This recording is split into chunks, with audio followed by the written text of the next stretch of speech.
Understanding how the width of a tire can dramatically affect its performance might just be one of the most misunderstood characteristics of a tire when it comes to purchasing a new set.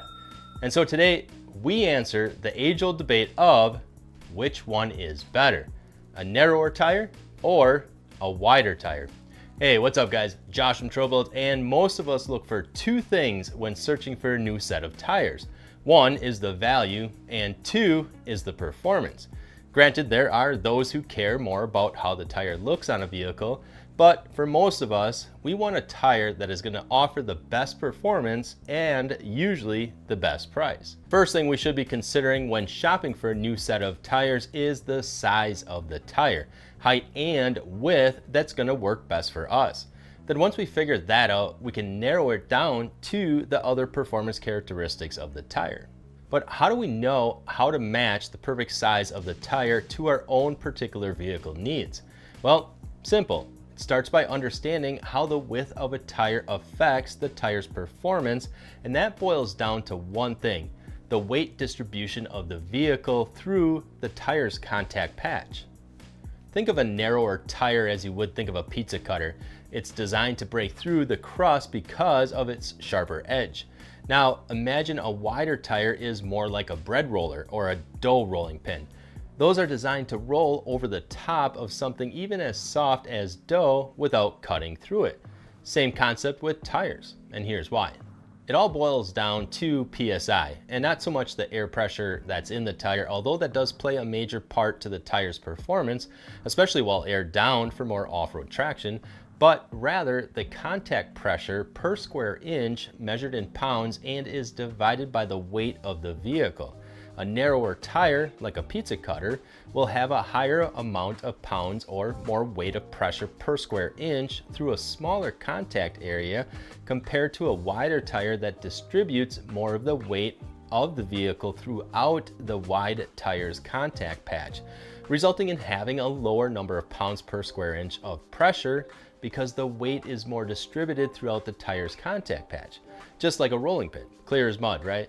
A quick example of that is a lighter vehicle like a two-door Jeep Wrangler running a 34 by 9.5 inch wide tire like a Super Swamper TSL, and it'll have more bite per square inch than, let's say, a 35 inch tall tire that's 12.5 inches wide. Or another example is, let's say we have a heavier vehicle like a four-door Jeep Wrangler running 35 inch tall tires that are 12.5 inches wide, and because the Wrangler four-door is heavier but the tires are wider, the effect of the weight might just be the same amount of pressure per square inch through the tire's contact patch as what the lighter two-door Wrangler with narrower tires is. So then with that said, how do we know how to match the correct width of the tire to the weight of our vehicle?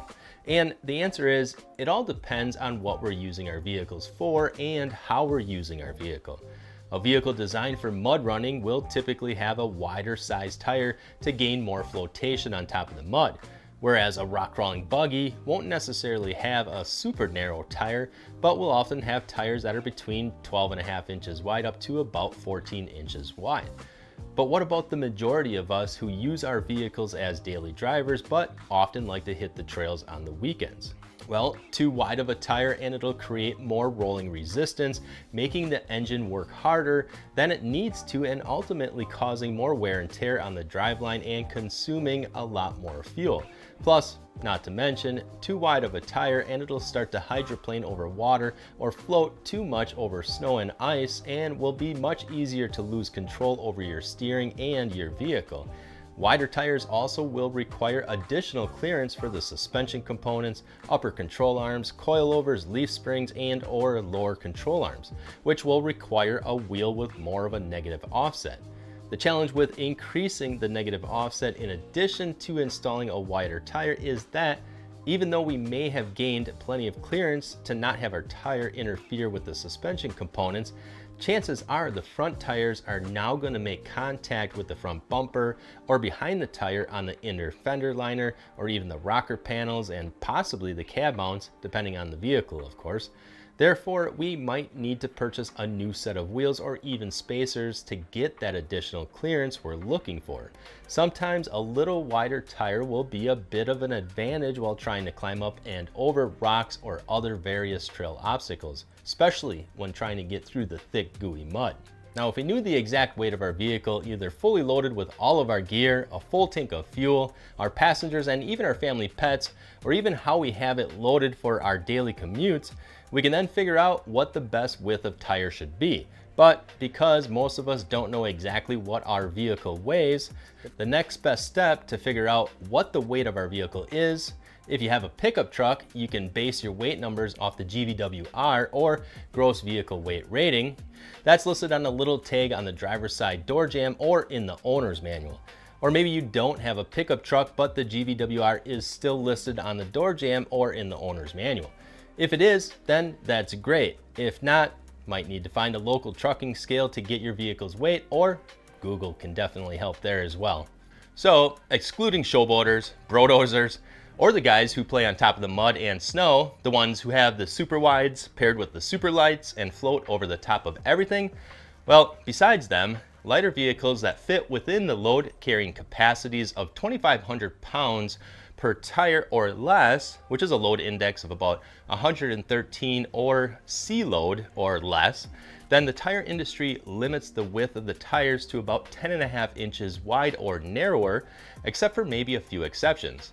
And this is speaking to all-season tires, all-terrain tires, hybrid and mud-terrain types of tires, fitting wheel diameters that are between 17 and 20 inches. Once you start getting to load range D rating and load indexes of 114 and or a 2,600 pound per tire or more, then you start seeing the 12.5 inch wide tires combined in with the narrower tires. But even at that low of a weight rating, which means my vehicle is still pretty light yet, I would want to run a 10.5 inch wide tire or narrower to get the most traction out of the tire because of having a greater number of pounds of pressure per square inch. Personally, and this is just my opinion from my experiences, but I wouldn't even want to consider a 12.5 inch wide tire on a daily driver unless the loaded daily weight of my rig was at least about 10,000 pounds or so, just to maintain that higher pounds of pressure per square inch to the ground, to avoid things like hydroplaning or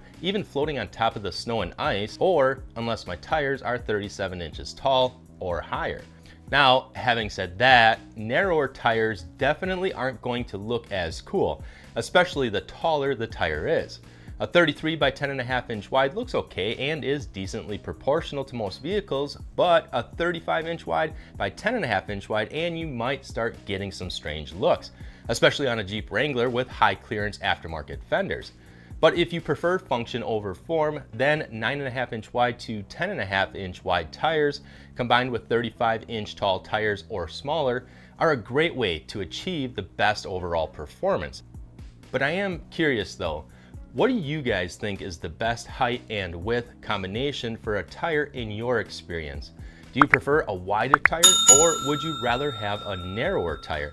I'd also be curious to find out what size tires you guys are running. What size lift of suspension do you have, and what is your vehicle that you're currently running this setup on? I'm Josh from Trobolt, and we'll see you guys out on the trail.